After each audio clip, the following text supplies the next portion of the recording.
है। केडिया जी, क्या लग रहा है, क्या बाजार क्या सेंस कर रहा है फेड की बैठक से, और उस बैठक से पहले ट्रेडर्स को अगर पोजीशन बनानी है, जो रिस्क लेना चाहता है, उनके लिए क्या सलाह देंगे और किस तरह के स्टॉप लॉस को ध्यान में रखना चाहिए? नमस्कार विश्वम जी। डेफिनेटली कल का जो इवेंट है वो काफी बड़ा इवेंट है। इनफैक्ट अगर पूरे ये हफ्ते की बात करें तो लगभग 16 सेंट्रल बैंक है जो इंटरेस्ट रेट बढ़ेगा अगले, अगर हम 7-8-10 दिन की बात करते हैं। बट आई थिंक जो फेड का 0.75 का रेट हाइक है वो ऑलरेडी मार्केट डिस्काउंट करके चल चुका है। हमने इसी बीच में देखा था कि पिछले 15 दिनों में गोल्ड में भी लगभग काफी बड़ी गिरावट आई थी जो $1660 तक दिखा दिया था।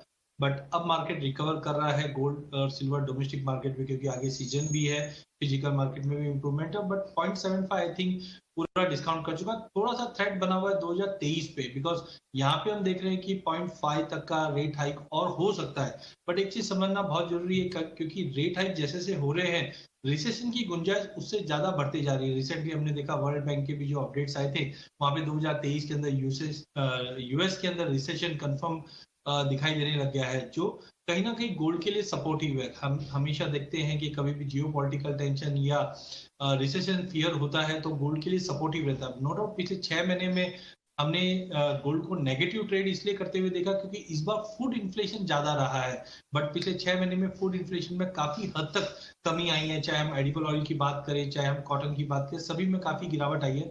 तो मुझे लगता है कि ये फेड की मीट के बाद सोने में एक अच्छी तेजी बन सकती है। टेक्निकल लेवल्स की अगर हम बात करें तो मुझे लगता है कि एक बड़ा दायरा बन सकता है। जो 1660 का जो रिसेट लो है वो एक तरह का सपोर्ट का काम करेगा। 1700 के ऊपर इंटरनेशनल में 1756 तक का टारगेट देखने मिल जाएगा। वहीं अगर डोमेस्टिक मार्केट की अगर हम बात करते हैं तो सोना मुझे लगता है 48,600 का एक स्ट्रॉन्ग सपोर्ट के रूप में ऑलरेडी निकल कर आ चुका है। और लगभग मुझे लगता है 49,600 के ऊपर निकलता है तो 50,200 से 50,500 तक का लेवल दिखा सकता है। वाइडर रेंज है, इसलिए संभल के ट्रेड कीजिए, क्योंकि जनरली हम अभी तक देखे हैं कि पिछले 4 मीटिंग में जब जब इंटरेस्ट रेट हाइक हुआ है या बातें हुई है, उसके बाद पहले थोड़ा सा पेसिमिस्टिक रहता है, बट मीट के बाद हम एक अच्छा खासा उछाल गोल्ड में देख चुके हैं ऑलरेडी। तो आई एम मोर बुलिश कि प्राइजेस अपसाइड परफॉर्म ज्यादा करता हुआ दिखाई देगा। ओके, पहला सवाल हमारे लिए रामचंद्र जी का है, जयपुर से। गोल्ड पर ही इनका सवाल है।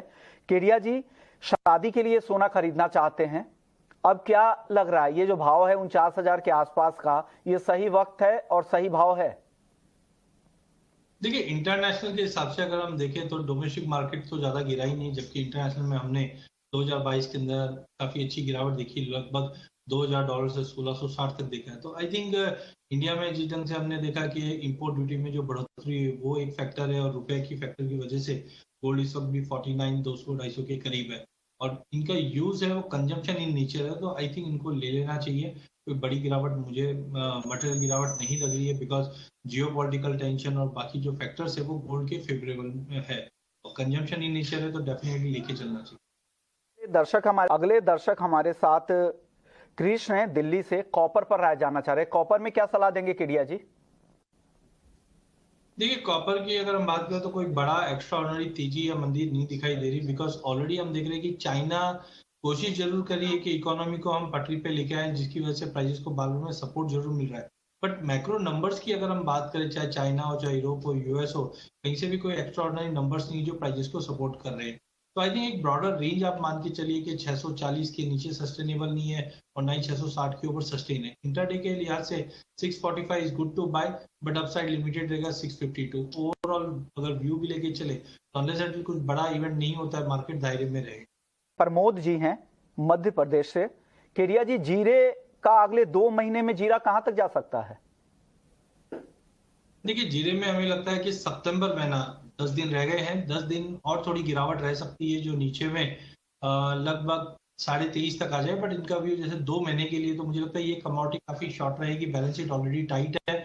और इस बार सोइंग में भी थोड़ा डिले हम देख रहे हैं, बिकॉज जो मॉइस्चर लेवल उसको देखते हुए मुझे लगता है कि 26,000 से 26,500 का लेवल अगले 2 महीने में देख पाएंगे। ओवरऑल काउंटर काफी बुलिश है, बट अगला 10 दिन थोड़ा इंपॉर्टेंट रहेगा। प्राइजेस में गिरावट है, वो एक संभल के लिए अक्टूबर से ये वापस तेजी में आ जाएगा।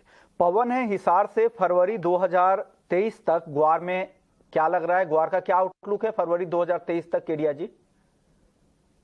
पहला चीज, इतना लंबा व्यू एज ऑफ नाउ मत लीजिए, क्योंकि जनरली हम देखते हैं कि जब क्रॉप आ जाती है तो एक आइडिया लग जाता है। अभी भी हमने देखा क्रॉप में पहले एस्टिमेट थे कि 1 करोड़ 20 लाख के ऊपर की क्रॉप रहेगी, अब 85-90 के आसपास, तो एक स्पेकुलेशन क्रॉप को लेकर अभी भी बना हुआ है। तो आई थिंक 10-15 दिन वेट कर लीजिए, एक बार अक्टूबर मिड से आपको एक ओवरव्यू प्रॉपर मिलेगा। बट टाइमिंग मुझे लगता है कि प्राइजेस के अंदर धीरे धीरे सपोर्ट्स फंडामेंटल काफी मजबूत हो रहे हैं। एक तो पाकिस्तान से क्रॉप भी खराब है, यूके यूएस भी अपने जो ऑयल प्रोडक्शन सेल प्रोडक्शन के थ्रू कर रही है उसमें बढ़ोतरी दे रही है। तो overall counter as of now मुझे लगता है कि 5600 तक का लेवल हम देख के चल सकते हैं। बट कोई गिरावट अब नहीं लग रही मार्केट में, जैसे पहले जो डर था वो अब निकलते जा रहा है। बट लंबे व्यू के लिए 15 दिन वेट ना हो। रामू है भीलवाड़ा से, 2 महीने में गोल्ड कहां तक जा सकता है? केडिया जी क्या लग रहा है 2 महीने में गोल्ड का नेक्स्ट 2 महीने का जो प्राइस लेवल है क्या देख रहे हैं आप? देखिए, 2 महीने में हम फिजिकल मार्केट में देखेंगे तो अभी से प्रीमियम काफी ज्यादा बढ़ चुका है। और मुझे लगता है कि दिवाली की बाइंग जो है वो डोमेस्टिक मार्केट पे और सपोर्ट करेगी। कल का जो इवेंट है वो काफी क्रुशियल है, वो आगे का आउटलुक भी बताएगी। बट आई थिंक अगर 2 महीने की अगर हम बात करते हैं तो सोना मुझे लगता है कि 50-500 से 51,000 के बीच में आराम से दिखा सकता है। तो दिवाली क्रॉस करते करते हम देखेंगे कि प्राइजेस 51,000 के आसपास मिल जाएगा। अगले दर्शक हमारे साथ किशन हैं नासिक से। चांदी इन्होंने सेल किया है 56,430 रुपए में।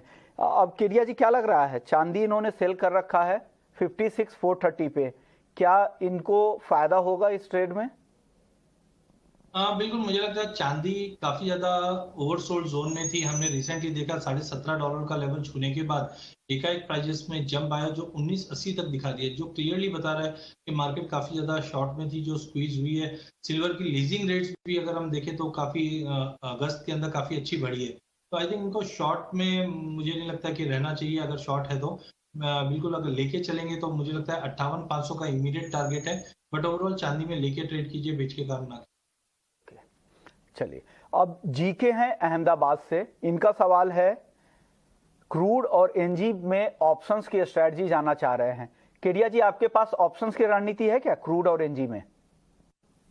बिल्कुल है। अगर हम कच्चे तेल की बात करेंगे तो वैसे तो कच्चे तेल में ट्रेंड वीक है। ओवरऑल डिमांड कंजम्पशन हम देख रहे हैं कि स्लो डाउन है। बट एक साइकिल बना हुआ है, रिसेंटली हमने 6500 का लो देखा, फिर रिकवर कर रहा है। तो मुझे लगता है 7,000 का जो कॉल है वहां तक, मुझे 7,000 रुपये तक मार्केट में एक बाउंस दिख रहा है। टाइमिंग अगर आप 6-800 का भी कॉल 400 रुपये में लेके चलते हैं तो मुझे लगता है कि आराम से आप 500 550 का टारगेट लेके चल सकते हैं। वहीं अगर नेचुरल गैस की बात करें तो नेचुरल गैस में एक हेड एंड शोल्डर पैटर्न बना हुआ है 590 के नीचे। तो अनलेस अनटिल 590 नहीं तोड़ता वी आर सेफ। बट 590 का लेवल तोड़ता है तो एक बड़ी गिरावट आ सकती है। तो ऐसे टाइम पे हम लोग पुट बैक स्प्रेड की एक स्ट्रेटजी बना के काम कर सकते हैं। इस वक्त 620 का भाव है, तो आप इन द मनी का एक पुट बेचिए 24 रुपए में, और 600 रुपए का 2 पुट ले लीजिए 14 रुपए में। तो होगा क्या, इनकेस अगर 600 रुपए का भाव अगर टूटता है तो हम सेलिंग ट्रिगर होगा मार्केट के अंदर जो 560 तक का सपोर्ट दिखा सकता है। तो I think put back spread की स्ट्रेटजी, जहां पे 620 में आपको एक पुट बेचना है और 2 पुट 600 के लेना है, ये सेफ स्ट्रेटजी रहेगी करने के लिए। चलिए, अब अगले दर्शक का सवाल ले लेते हैं। किसान है, प्रभु नाम है इनका, जैसलमेर राजस्थान से इन्होंने सवाल भेजा है। इनके पास हाजिर में जीरा की 200 बोरी है, कब तक बेचना चाहिए, अक्टूबर, नवंबर या दिसंबर? केडिया जी क्या सलाह देंगे? किसान है, किसान के हिसाब से दीजिएगा सर। देखिए, अगर हम बात करें जीरे की तो मुझे लगता है ओवरऑल ट्रेंड काफी बुलिश है। और दिसंबर तक की अगर हम बात करें तो प्राइजेस मुझे लगता है 26,000 का लेवल क्रॉस कर जाएगा, तो इनको होल्ड करके चलना चाहिए। यानी होल्ड करके आप जाए, आगे आपको फायदा होगा तो आप होल्ड कर ही जाए। चलिए, अगले दर्शक का सवाल ले लेते हैं। हमारे साथ अगले दर्शक है अस्मिता है मुंबई से। क्रूड को बाई करे या सेल, इनका सवाल है। केडिया जी क्या करे आज शाम के सत्र में, क्रूड में बाई या सेल? देखिए, क्रूड में हमने देखा था कि ओवरऑल ट्रेंड तो वीक है, बट एक रिडम्पशन हमने देखा है, प्राइजेस में थोड़ा बाउंस दिखा रहा है। तो इवनिंग सेशन के लिए मुझे लगता है करंट लेवल से भी लेके चल सकते हैं। ऊपर में 6950 से 7,000 तक का लेवल दिखा सकता है। मसालों पर और कोई काउंटर आपको पसंद आ रहा है केडिया जी? टर्मरिक या कोरिएंडर में क्या करना चाहिए, वहां पर क्या व्यू है आपका? देखिए, टर्मरिक की अगर बात करें तो ऑलरेडी 2022 हमने काफी नेगेटिविटी ट्रेंड के साथ देखा है, बट दैट डजंट मीन्स कि फंडामेंटल चेंज हो चुके हैं। हम जानते हैं कि डूइंग अच्छी है, कैरी ओवर स्टॉक अच्छा है, डिमांड उतना नहीं है जितना हम स्टॉक देख रहे हैं। तो मुझे लगता है 7,000 से 7,500 का एक दायरे में रहेगा। जबकि धनिया पे नजर रखिए, धनिया में हमने सितंबर मंथ के लिए व्यू नेगेटिव ही रखा था, जो मुझे लगता है 10,200 तक का लेवल दिखा सकता है। तो ऑलमोस्ट मुझे लगता है सितंबर के 8-10 दिन और धनिया में गिरावट है, बट जीरा धनिया दोनों ही इस बार शॉर्टेज रहेगी कंटिन्यू। जो धनिया में भी मुझे लगता है कि आगे जाकर वापस 15 साढ़े 15 के लेवल आराम से क्रॉस कर जाएंगे, बट अगले 10 दिन जीरा धनिया में गिरावट है। अक्टूबर ऑनवर्ड्स दोनों ही काउंटर में अच्छी तेजी बनेगी। केडिया जी, कॉटन और कॉटन केक पर क्या व्यू है? कॉटन में मुझे लगता है कि जो अभी पाकिस्तान में डैमेजेस रिपोर्ट हो रही है उसकी वजह से, और टेक्निकली भी काफी ज्यादा ओवरसोल्ड था, तो थोड़ा बहुत जंप वापस कॉटन में मिल सकता है। बट सप्लाई के चलते मुझे लगता है ज्यादा बड़ी तेजी नहीं रहेगी। अगले 15-20 दिन में अराइवल्स भी और बढ़ती जाएगी, बट टाइमिंग टेक्निकल एक बाउंड है। जबकि कॉटन सीड ऑयल केक में मुझे लगता है प्राइजेस में और गिरावट बढ़ सकती है। मैंने पहले भी कहा था कि सितंबर मंथ की सीजनलिटी हमेशा मंदी रहती है, तो ऑलरेडी हमने काफी मंदी देखी है। बट जिस ढंग से नॉर्थ इंडिया के अंदर लिम्पी जो डिजीज है, जिसकी वजह से काफी कैटल्स कंसर्निंग स्टेज पे है, तो यहाँ पे मुझे लगता है कि डिमांड काफी ज्यादा हिट कर सकती है, जिसके चलते प्राइजेस इमीडिएट में तो मुझे लगता है कि 2200-2220 तक का ही लेवल देखना चाहिए, क्योंकि अराइवल सीजन भी है, डिमांड कैसे मूव करेगी, सीजन का टाइम भी है। बट मुझे लगता है जो ये लिम्पी डिजीज की वजह से जो कैटल काफी हमारे नुकसान हुआ है, इसका इम्पैक्ट हम फीड्स के ऊपर भी आते हुए देखेंगे। तो नजर रखिए, बट काउंटर वीक लग रहा है अभी भी।